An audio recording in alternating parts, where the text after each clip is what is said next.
Yes, thank you for that. Fantastic. So we've been weighing in, Richard, on Egypt, on the vacuum of power that could exist very soon if Mubarak decides to step down.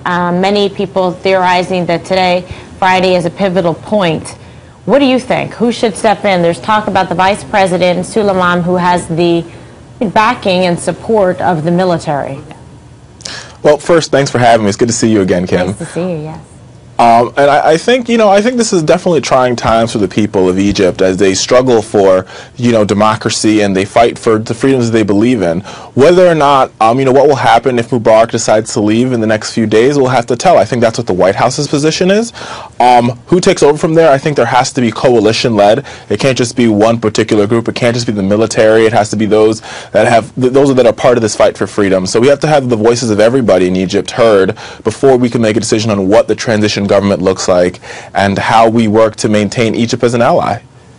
Well, it sounds like a reasonable position. I mean, they can't just have him step down. There has to be a plan of action. There has to be something that is acceptable to the protesters. So how do you go about saying, who's in charge of the protests? Well, the Muslim Brotherhood is the only kind of group, the faction that is stepping up to assume a leadership position. Are you supposed to negotiate with them? Well, they're going to say, no, we think we should have the job. I'm curious as to the relationship between Suleiman and the Muslim Brotherhood.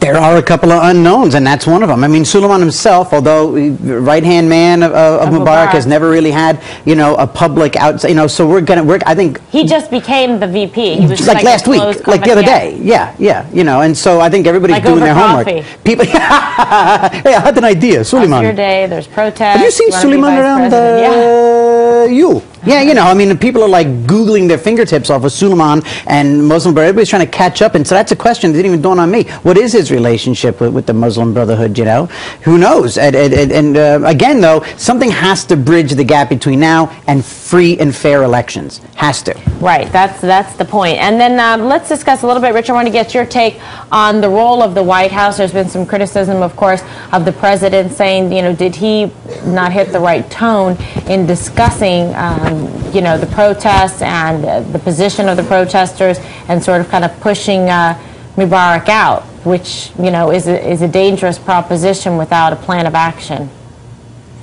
Well, I think the president's taken the right position here. Just like every other administration that we've seen in the past, the president has supported the calls and urgencies for people who oppress people who want freedom and are yearning for democracy. We saw the same thing under George W. Bush when it came to Afghanistan and Iraq. We saw the same thing under Bill Clinton when it came to the people of Kosovo.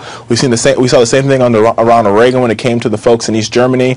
The question becomes what are these people yearning for self-determination, and how can our alliance with Egypt stay the same while we also preserve democracy? We are a nation. We are one of the nations that are key to democracy around the world, and I think the president has taken the right step in saying these people are obviously very upset with the government. They're very upset with the oppressive regime under Mubarak, and on top of that, he served for 30 years. So I'm pretty sure that at some point in time you lose touch with your populace. Right. I think the president said, Mr. Mubarak, unless you can put down these protests or come to some peaceful resolution, which you've already tried by getting rid of your entire cabinet, then it's time that these people get a chance for free and fair elections.